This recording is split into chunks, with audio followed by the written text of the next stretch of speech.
Alright guys, welcome back to Charlotte's Web. We are reading chapter 17 today, Uncle. And when we left off yesterday, I said, we're going to have to find out if Uncle is a family member, maybe Fern's uncle, or maybe Uncle's another character. So we're going to find out. Chapter 15, Uncle. When they pulled into the fairgrounds, they could hear music and see the Ferris wheel turning in the sky. They could smell the dust of the racetrack where the sprinkling cart had moistened it. And they could smell hamburgers frying and see balloons aloft. They could hear sheep blatting in their pens. An enormous voice over the loudspeaker said, "Attention, please. Will the owner of a Pontiac car, license number H-2439, please move your car away from the fireworks shed?" "Can I have some money?" asked Fern. "Can I too?" asked Avery. "I'm going to win a doll by spinning a wheel, and it will stop at the right number," said Fern. "I'm going to steer a jet plane and make it bump into another one." So this is kind of like a carnival. I don't know if you've ever been to a fair. I think I was at a fair when I was a little girl. But just games and food and like a lot of farm equipment to look at. So that's where they are. They're wanting to play some games. "Can I have a balloon?" asked Fern. "Can I have a frozen custard and a cheeseburger and some raspberry soda pop?" asked Avery. "You children be quiet till we get the pig unloaded," said Mrs. Arable. "Oh, let's let the children go off by themselves," suggested Mr. Arable. "The fair only comes once a year." Mr. Arable gave Fern 2 quarters and 2 dimes. He gave Avery 5 dimes and 4 nickels. "Now run along," he said, "and remember the money has to last all day. Don't spend it all in the first few minutes. And be back here at the truck at noontime so we can all have lunch together. And don't eat a lot of stuff that's going to make you sick to your stomachs." "And if you go on those swings," said Mrs. Arable, "you hang on tight. You hang on very tight. Hear me?" "And don't get lost," said Mrs. Zuckerman. "And don't get dirty." "Don't get overheated," said their mother. "Watch out for pickpockets," cautioned their father. "And don't cross the racetrack when the horses are coming," cried Mrs. Zuckerman. The children grabbed each other by the hand and danced off in the direction of the merry-go-round, toward the wonderful music and the wonderful adventure and the wonderful excitement, into the wonderful midway, where there would be no parents to guard them and guide them, and where they could be happy and free and do as they pleased. Mrs. Arable stood quietly and watched them go. Then she sighed. Then she blew her nose. "Do you really think it's all right?" she asked. "Well, they've got to grow up sometime," said Mr. Arable, "and a fair is a good place to start, I guess." And here's a picture of Fern and Avery walking to the fair. Looks like fun. While Wilbur was being unloaded and taken out of his crate and into his new pig pen, crowds gathered to watch. They stared at the sign, "Zuckerman's Famous Pig." Wilbur stared back and tried to look extra good. He was pleased with his new home. The pen was grassy, and it was shaded from the sun by a shed roof. Charlotte, watching her chance, scrambled out of the crate and climbed a post to the underside of the roof. Nobody noticed her. Templeton, not wishing to come out in broad daylight, stayed quietly under the straw at the bottom of the crate. Mr. Zuckerman poured some skim milk into Wilbur's trough, pitched clean straw into his pen, and then he and Mrs. Zuckerman and the Arables walked away toward the cattle barn to look at the purebred cows and to see the sights. Mr. Zuckerman particularly wanted to look at tractors.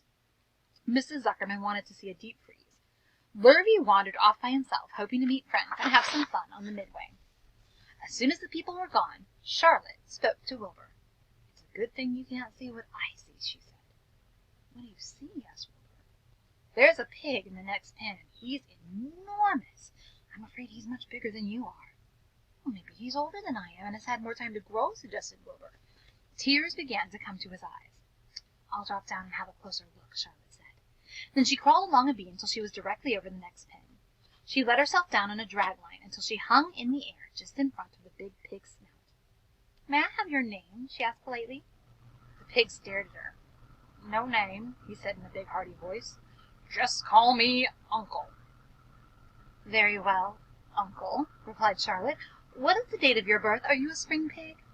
"Sure, I'm a spring pig," replied Uncle. "What did you think I was, a spring chicken? Ha ha! That's a good one, eh, sister?" "Mildly funny," said Charlotte. "I've heard funnier ones, though. Glad to have met you, and now I must be going." She ascended slowly and returned to Wilbur's pen. "He claims he's a spring pig," reported Charlotte, "and perhaps he is. One thing is certain, he has a most unattractive personality. He's too familiar, too noisy, and he cracks weak jokes. Also, he's not anywhere near as clean as you are, nor as pleasant.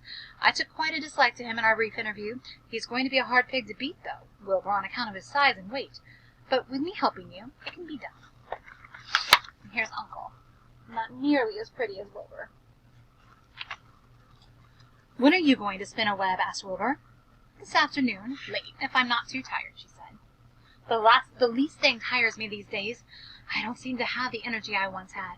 My age, I guess." Wilbur looked at his friend. She looked rather swollen, and she seemed listless. "I'm awfully sorry to hear you're feeling poorly, Charlotte," he said. "Perhaps if you spin a web and catch a couple of flies, you'll feel better?" "Perhaps," she said wearily, "but I feel like the end of a long day." Clinging upside down to the ceiling, she settled down for a nap, leaving Wilbur very much worried. All morning people wandered past Wilbur's pen.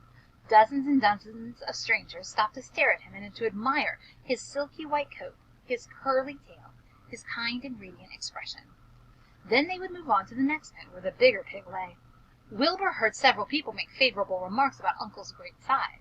He couldn't help overhearing these remarks, and he couldn't help worrying. And now, with Charlotte not feeling well, he thought, oh dear. All morning Templeton slept quietly under the straw. The day grew fiercely hot. At noon the Zuckermans and the Arables returned to the pig pen. Then a few minutes later Fern and Avery showed up. Fern had a monkey doll in her arms and was eating Cracker Jack. Avery had a balloon tied to his ear and was chewing a candied apple. The children were hot and dirty. "Isn't it hot?" said Mrs. Zuckerman. "It's terribly hot," said Mrs. Arable, fanning herself with an advertisement of a deep freeze. One by one they climbed into the truck and opened lunch boxes. The sun beat down on everything. Nobody seemed hungry. "When are the judges going to decide about Wilbur?" asked Mrs. Zuckerman. "Not till tomorrow," said Mr. Zuckerman. Lurvy appeared, carrying an Indian blanket that he had won. "That's just what we need," said Avery. "A blanket."